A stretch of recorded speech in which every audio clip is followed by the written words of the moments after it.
What's going on, 49er faithful, 49er fan, 49er gang? This is your boy Niner Gang Podcast back in the building with another video. So definitely hit that like button, hit that subscribe button, turn on those post notifications so I can keep you up to date on any and everything San Francisco 49er. With that being said, let's get right on into it, man. We got to talk about these running backs. So this is the next position group that will take over and will be what's going on, D Sizzle? My fellow birthday guy, man. You know what I'm saying? Dave, what's going on, man? So we got to talk about these running backs, man. And we've got several, you know what I mean? We got several guys in camp. It looks like we got about 5 or 6.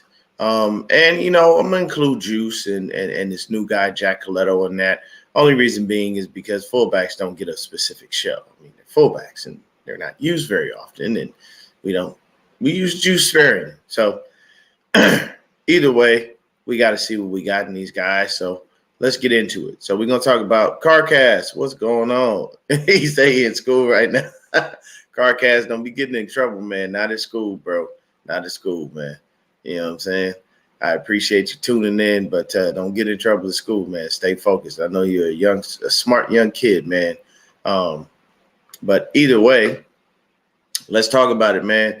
CMC, he was a godsend, and the only game we actually lost with him was the Kansas City game. That was literally it. After that, we never lost another game while that young man was on the field, or for that matter, while Brock Purdy was on the field. Until the NFC Championship game came around, and we all know how that worked out. But either way, he was definitely a godsend. Carcast says, as of right now, TDP is running hard in OTAs from what he's heard. So that's a good sign. He's going to need to do something because job looking like it's in jeopardy. But we'll get to him eventually. So first guy we got is CMC. Just so you guys can see it. So I can let you know. CMC literally was 101 for his passing. Yeah, that 34-yard TD pass, and that worked out well. So great on the passing, fantastic. Only quarterback to finish with a 100% completion percentage, even though it was just one attempt. But when it comes down to his rushing, he played 11 games for us. He still wound up with 746 yards, averaging 4.7 yards a carry. He had 6 touchdowns. He only fumbled it 1 time.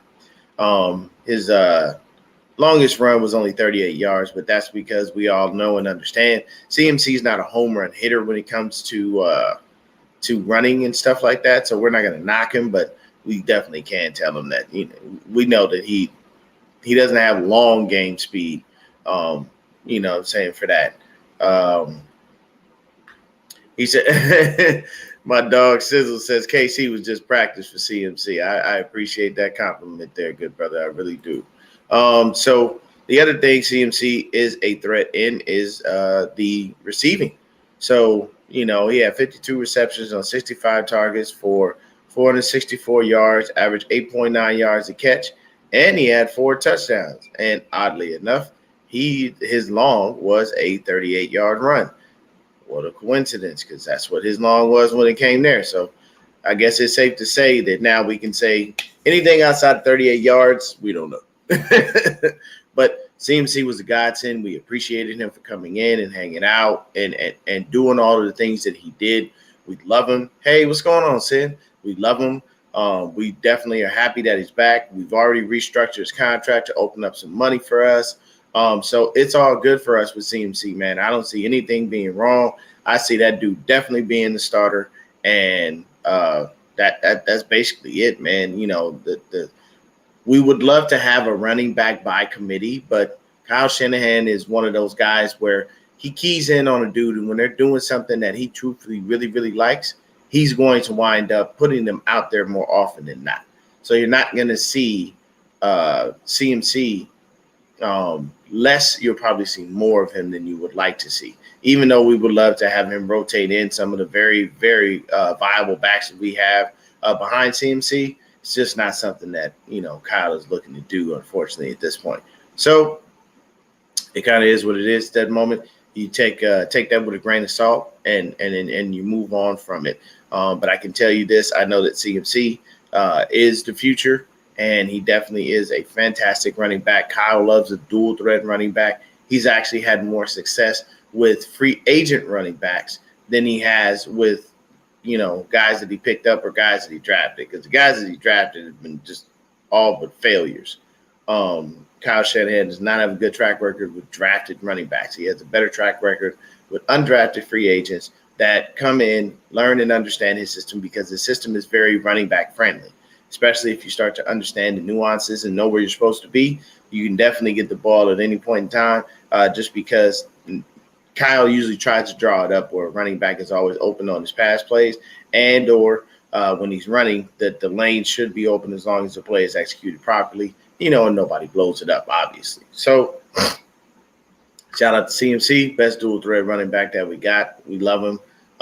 We are happy that he's here, and this guy is definitely going nowhere. So I'll tell you that right now. So the next guy up on the list we're going to talk about is Elijah Mitchell. Now, we love Elijah Mitchell, but he can't stay healthy. Elijah Mitchell played 5 games for us last year. Although he only played 5 games, this man had 45 carries for 279 yards and still averaged 6.2 yards per carry and still scored 2 touchdowns. Now, that's insanity. And the reason – what's going on, Crazy Juice? And the reason that it's insanity – it's what's going on, 49ers, Chanel? The reason that it's insanity is strictly based on the fact that he didn't play much. So it's like Elijah Mitchell is one of those people, he tugs at your heartstrings because you love him, but you just never seen him. I'm going to liken him to an absent dad to an extent. And it's no disrespect to Elijah Mitchell, you know what I'm saying? Not talking about him on a personal level. I'm just using an example. That absent dad, that motherfucker show up, he be there, you be like, damn, I ain't seen this guy in a minute. And you have a good time with him every time you see him. But it's those times where you don't see him where it's bothersome and it's hurtful. And that's how it is for 49er fans with Elijah Mitchell. We love to see him because when he gets on the field, look what he does. 6.2 yards a carry. That's insanity. We would love that on the field. Here's the issue. Never on the damn field. His knees are Mr. Glass.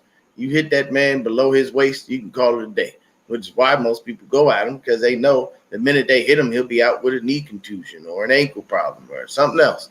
But either way, let's hope that this year he comes in healthy, because if he does, he is 150% the number 2 running back on this roster. There would be no one else that would dethrone him or take that spot for 2 reasons. 1, he's good at his job. 2, Kyle loves him, and that's it. And when you're good with Kyle, because he knows what you can do when you're healthy, he typically will give you that opportunity to regain that spot once you come back.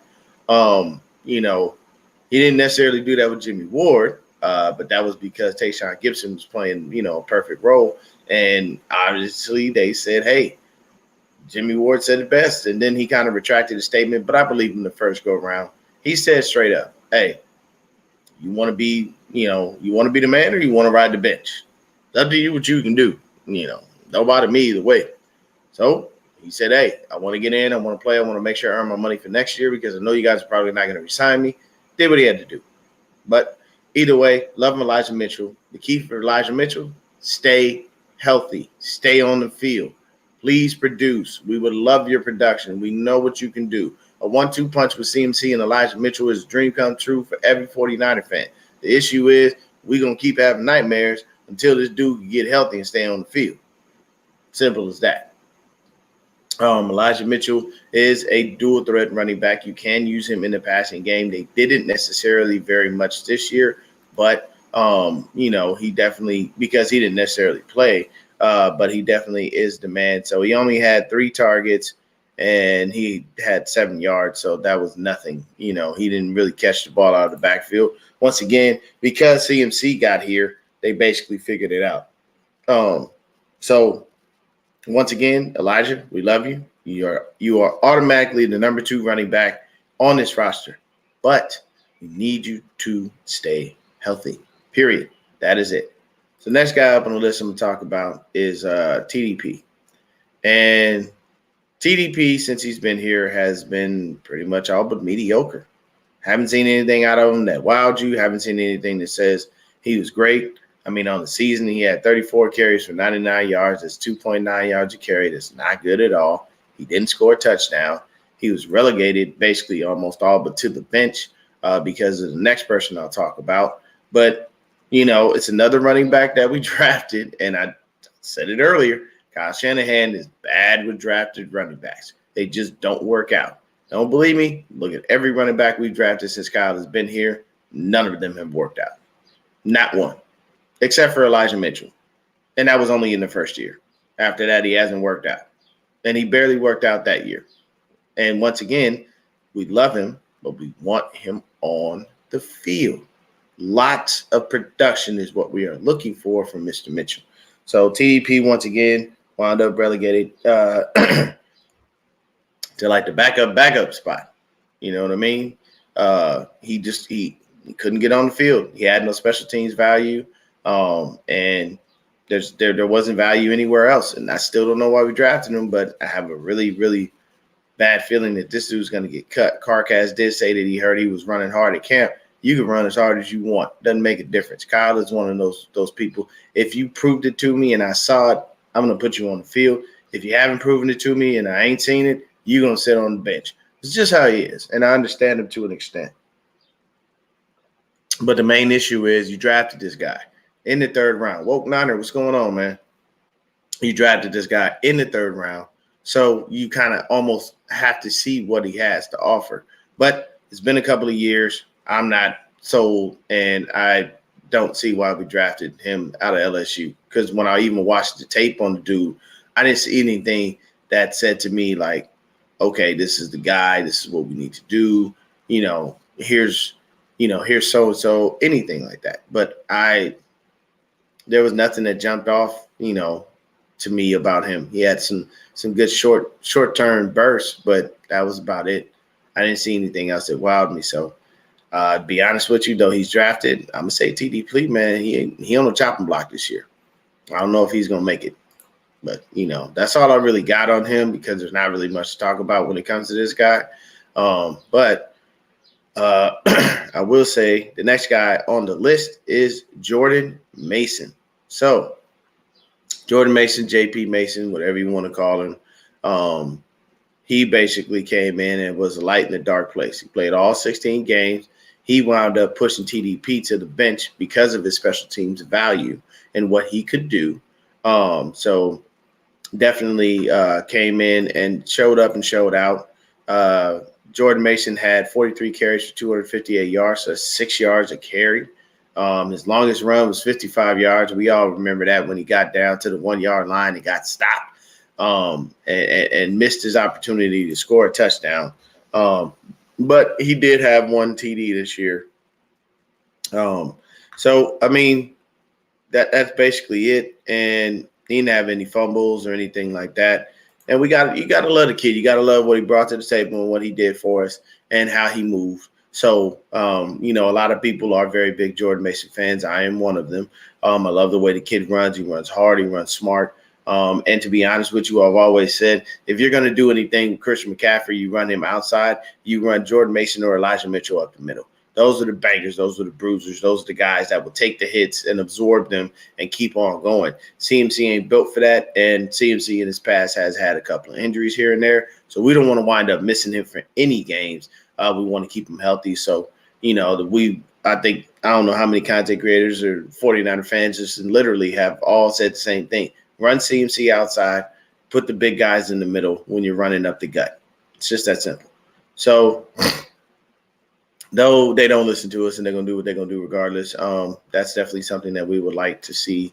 But Jordan Mason was definitely the guy when it came down to being a great guy on special teams and being a great guy in the backfield and earning that spot and taking it away from TDP pretty much. So, honestly, I look to see our 1, 2, 3 as CMC, Elijah Mitchell, and then Jordan Mason. But as long as he shows up in camp and does what he needs to do, he'll be fine, but you never know. So that's all I got on TDP and Jordan Mason. They didn't really have like massive impacts, but I can tell you that, you got to love what Jordan Mason brought to the table in that instance, just due to the fact that, he came out of nowhere pretty much. Undrafted free agent, just showed up, showed out, balled, and earned his spot. And I give him credit for that, man. He did a fantastic job. Very, very good job.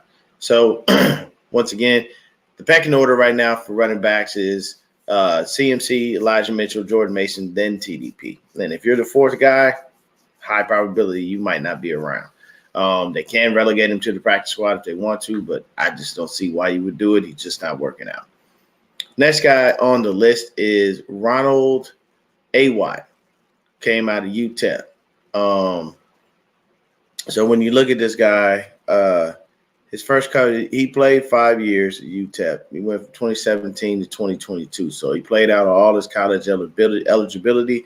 His first 3 years, looks like he was injured a lot or just sitting behind someone, one of the two, because he wound up only playing 2 games the first year, 3 games the next year, 6 games the third year.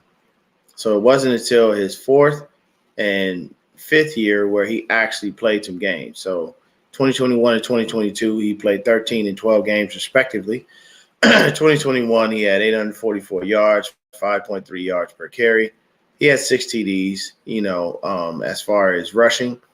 He had 11 catches for 159 yards, 14.5 yards a catch and no TDs.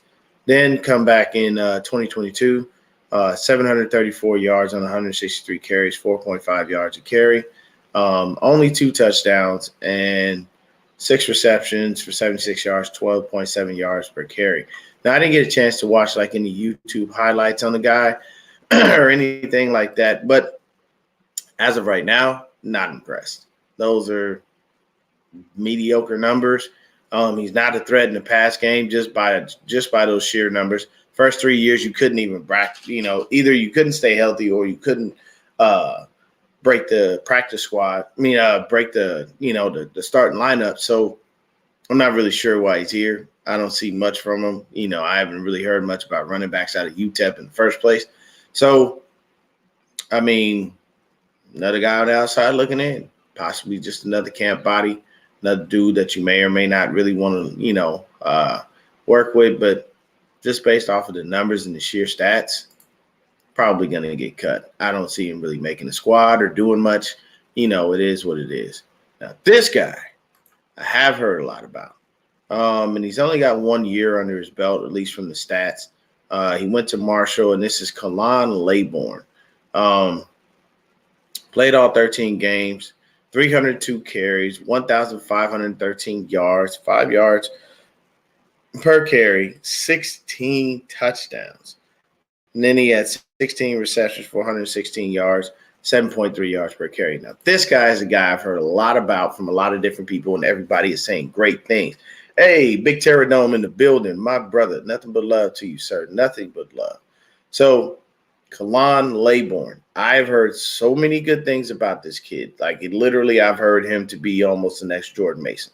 Like, he's that good. And looking at his stats and his numbers, that's the guy that I like. I like Khalan Laybourne to possibly wind up making this squad and, hell, possibly even getting on the practice squad over TDP. Look at those numbers, man. Over 1,500 yards, over 5, averaging 5 yards a carry, double-digit touchdown. That's the type of guy that you want in the backfield, doing work, making things happen. And, he was pretty good in the receiving game too, so I'm not going to be mad at that. So I will say, hey, Khalan Laybourne, you get out there, you do your job. Bobby T will recognize it, and he will talk to Kyle, and he's got Kyle's ear in the fashion of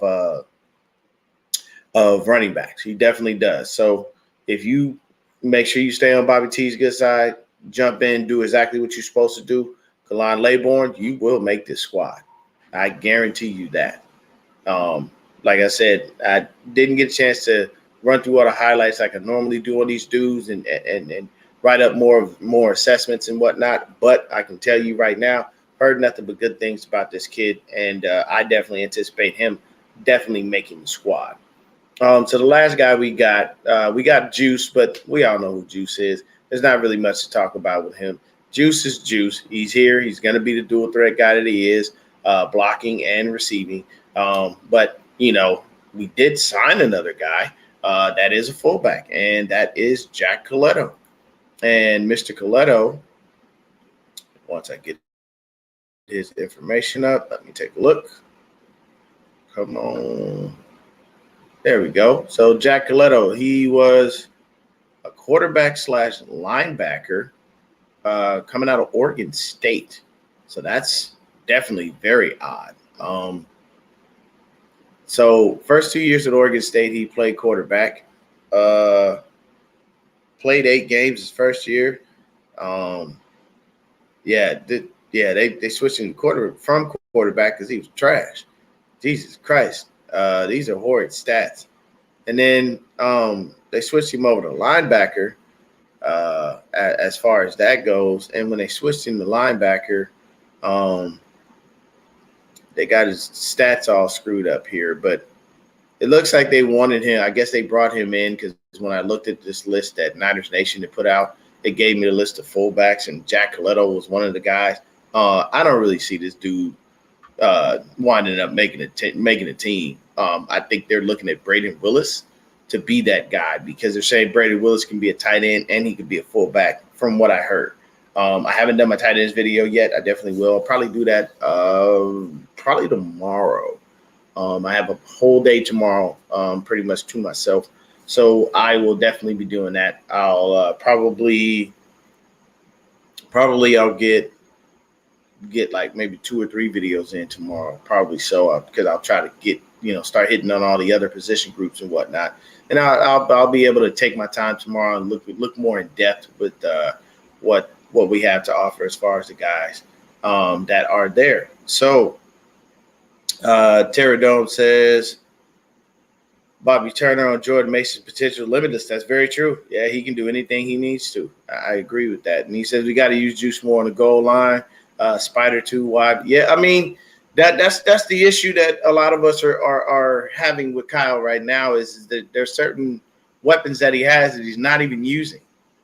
Like the last couple of years, anybody out there tell me, have you seen enough of Juice? Have you seen enough of Kittle as actual threats? No. You really haven't. I mean, hell, look at it like this. I'll just go over Juice's stats from last year. So let's see. Kyle Juszczyk he played 16 games. He had 7 carries for 26 yards, averaged 3.6 yards to carry, and his longest run was 9 yards, and he only had 1 TD rushing. Okay, that's just rushing, and that's from your fullback that you're paying $5 million a year. He had 19 catches for 200 yards, averaged 10 yards a catch, and 1 TD. So I've got 2 touchdowns and, a couple hundred yards from a fullback, especially a guy I'm paying that kind of money. And then as far as how much I covet him and how high of a pedestal I put him on, I don't know. Seems like a stretch. Seems like he's costing a little bit more than he's worth. And it's not to discredit what Juice can do, but unfortunately, that's literally what's happened. He's been relegated to just being a blocker more, and it's like, I'm sorry, this is why I had an issue with the amount of money that we're paying George Kittle. Honestly, just because look at what we're using him as. I don't want to play a blocking tight end, $17, $18 million. That's a waste of fucking money. If you're going to block, man, you get a max of 5, 6, maybe 7. But if you're blocking, you're not necessarily a threat in the pass game, or I'm not going to use you in that. I'm not going to pay you that kind of money. That just doesn't make sense. It's not smart for business. I can allocate that money elsewhere to allow me to be able to keep somebody that is producing or that is being used in the way that they're supposed to be. But, and in no way am I saying, George, if you ever watch the video, I am not saying you don't deserve your money. I'm just saying for the way that they're using you, it's not working out as far as how much they're paying. They should be paying a lot less for the way that they're using you. But it is what it is, man. George got his bread, so I ain't about to knock him. He was the second leading receiver on the team. He had 60 catches for 765 yards, averaged 12.8 yards a catch, and he had 11 TDs this year. So now, this year, does it look like we should have paid him? Yeah, those numbers look right. But the issue is before it wasn't looking like that, and it didn't really. His numbers didn't start to go upward until Brock Purdy got on the field, and I'm just being honest. He said Brock used Kittle as TDs, went from 4 with James to in 11 games to 7 with Brock. That's very true. Yes, that is 100%. He said Willis and the 2 better beat out Warner and Dwelley. I can tell you this: Warner and Dwelley have definitely been put on notice with the fact that Willis and the 2 have come into the fold. That's definitely the case because the tight end room is pretty deep. But what I will say is, I don't think the 2 makes it. I think Willis makes it. And I think Willis makes it because of his dual threat ability. The 2 is more of a blocker, maybe even a little bit of a red zone kind of guy. But I don't really see him making an impact that's going to make me go, oh, snap, we got to get this dude. Like, we really need him, But from what I saw from Brayden Willis and how he moves and what he can do, yeah, I think that's the guy that winds up, possibly taking that number 2 spot from Mark Dwelley and or Charlie Warner, because both of those dudes have experience in the system, and you can't knock that. And how Kyle is. He's weird. Sometimes he loves his guys and he doesn't care about new people. But I think Brayden Willis will give him, a chance to look at somebody different, somebody new, and see, hey, this guy may have something to offer. He said Brock may not use a 1,000-yard receiver. He was always supposed to be. That's very true. That is true. He hit him enough, and he made sure that he got it right. I can tell you this: Lance could still make him a 1,000-yard receiver, and I guarantee you, it's going to be some deeper throws when it comes to Trey Lance. But I honestly, when you're looking at all these running backs, when you look at everybody that we just named, I honestly see the running back room shaking out like this, and I would like it to shake out like this, but I don't know.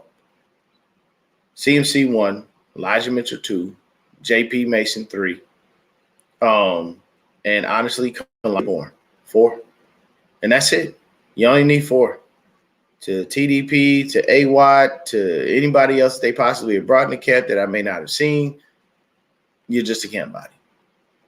You'll wind up being cut, and we'll move on, and hopefully all of those dudes can help us in some way, shape, and form.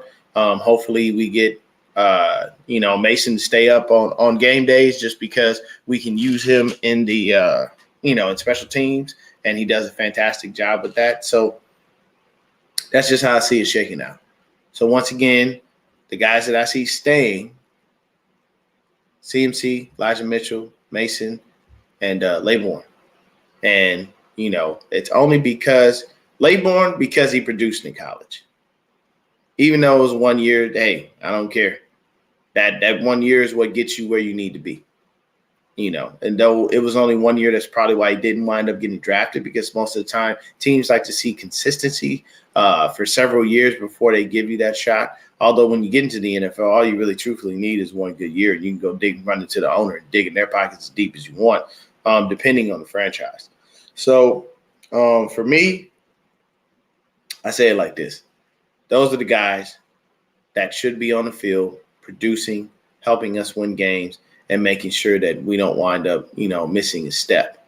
When it comes down to anyone else that comes into camp, I just don't believe they have enough in them to be able to beat them out. It's nice to see the CMC is there at OTAs. A couple of guys came and, some leader things and whatnot, but you got to remember with OTAs, people don't put too much stock in who shows up and who doesn't show up. What's going on, Bebop? And the reason being is because most of the time you don't see the vets go to OTAs. You've never seen Nick Bosa at OTAs at all. And you know why? Because he's got his own program that he does down in Florida with his family. He works out with them. And it seems to be working out because the man continues to produce year in and year out. So I have no issue with it. And then it's perfectly fine whenever the vets don't show up. Even if they do show up, it's good that shows, the little young cats out there that there's certain things they need to do. But it kind of is what it is. Good thing coming out of OTAs, from what I hear, that Trey Lance is getting all of the first-team snaps, which he should be, deservedly so. He, technically speaking, if the season were to start right now, he'd be our starter. Sam Darnold don't know the damn system, and I don't care what people say or how much they jump on the Sam Darnold gravy train. I don't believe that he's better than Trey Lance. And once again, I have to keep reminding you guys, USC quarterbacks are trash. I don't understand why nobody listens and nobody pays attention, and why people keep peddling this narrative that Sam Darnold is going to beat out Trey Lance for the second spot. He doesn't even know the fucking system. And contrary to popular belief, the only thing being in a system like Kyle's, not in his individual system immediately, but like Kyle's, is the fact that you get a few things that he may or may not do. You don't get all of it because these are spinoffs and other people do different things. So it's not exactly what Kyle runs. So when you see what he runs, the plays that he calls, and all of the things that you have to learn, you almost feel like you got like maybe what, 5-6% of what you were supposed to know. You still have the other 90, 94, 95% of, trying to figure it out. That's just how it works. So don't put yourself in that predicament where you think, oh, I'm going to come in, where you as a fan automatically think that somebody's going to come in here and just pick up the system. Because if that was the case, CJ Beathard would have won, and so would have Nick Mullins. And that's just basically how it works. So for Brandon Allen and Sam Darnold, they're on the outside looking in. It's very true. They are. Why? They don't know the system, and they have to come in here and learn. It's nice that, we get, like I said, we got the reports that Brandon Allen was having, some stellar days and all this other stuff. He's playing against mediocre competition. What else can we expect? You should look good against nobodies. And it's not to say that the people that are playing out there are nobodies. It's no disrespect to them, but they're the guys that are basically backups. They're the third, fourth stringers. These are guys that are hoping and praying that they can even make the team. So you're supposed to look good against those guys. So I don't really have, a ton of respect for that. Terradome says Elijah Mitchell is good when he's not hurt. Yeah, best ability, availability. Jordan Mason looks real. Marion Barber, young Marshawn Lynch. I like it. I like that analogy because, the way he runs, that's how he moves. His run style to me reminds me a little more of Marion Barber.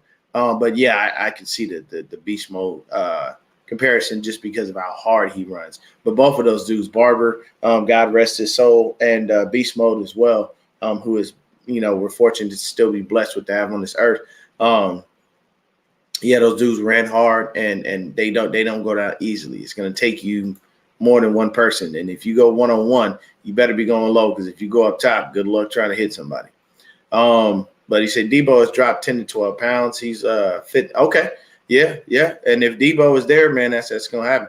The third line, that is going to be a fun video, because I am going to be happy to talk about the linebacker spot. I was so happy when we drafted a few linebackers. The reason being is because we knew Azeez was out the door, and I'm sorry, man. I'm just going to, and it's no disrespect to dude. I don't know him, but no one gives a fuck about DFF. No one does. I know that's media's dude, but DFF doesn't do shit. He is a lifetime special teamer. That man is not getting on the field. They put Oren Burks on the field before they put DFF on the field. And Oren Burks is supposed to be a lifetime special teamer too, but he wound up getting PT over DFF. Demetrius Flanagan-Fowles is no one. I'm sorry. It's good that he keeps making the squad. It's good that he's able to be on special teams and contribute. But outside of that, he's done nothing for the team. And somebody please tell me when he's done something of relevance, because he hasn't. It is what it is. Honestly, if you're telling me about the third linebacker spot, I believe it to be either McCrary Brawl, because he's been here. He's already learned the system and picked it up. He'll figure out what Steve Wilkes likes to do. But it's going to be either McCrary Brawl, Jalen Graham, or Winter, or D Winters. And I heard that D Winters came into camp out of shape. I'm not happy about that, because I had a lot of faith in the dude. I saw his tape and I was very impressed. So hopefully he whips himself into shape and gets it right, because I need him to succeed. I definitely would rather him be on the field than be on the sidelines or get cut. Let's see. Oh, my dog Gammon in the building. What's up, Gammon? Hey, man, if y'all don't know Gammon, man, definitely hit him up. Subscribe to his channel. He started his own channel himself. Gammon is, U.S. veteran. So you got to respect that man. Nothing but love to him. We appreciate what he's done for this country. And I appreciate him as a human being. He's very, very realistic dude.